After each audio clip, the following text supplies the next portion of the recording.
நான் உங்கள் சிப்பிப்பாறை ஜோதிடர் சாதி ராகவன் ஜெயபாலாஜி.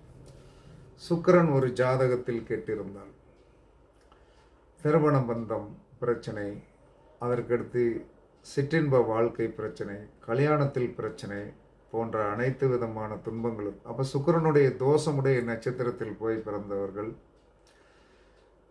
சுக்கிரன் ஜாதகத்தில் நேசமாக இருக்கிறவர்கள், இவர்கள் சாப்பிட வேண்டிய உணவு என்று சொன்னால் தயிர். தயிர் கண்டிப்பாக சாப்பிடுங்க. தயிர் என்ன சொன்னால் சுக்கிர தோஷம் பெற்ற நட்சத்திரத்தில் போய் பிறந்தாலும், சுக்கிரன் நேசமாக இருந்தாலும் தயிர் கண்டிப்பாக இவர்கள் என்ன சொன்னான்னா டெய்லி கண்டிப்பாக இவ்வளவு உருண்டைனாலும் சாப்பிடும். நல்லா நீங்கள் தாளிசம் பண்ணி சாப்பிட்டாலும் பிரச்சனை கிடையாது. அழகாக தயிர் சாப்பிட்டீர்கள் என்று சொன்னால் உங்களுடைய சுக்கிரனுடைய தோஷத்தால் ஏற்படக்கூடிய பிரச்சனைகள், தன்மைகள் உங்களுக்கு குறை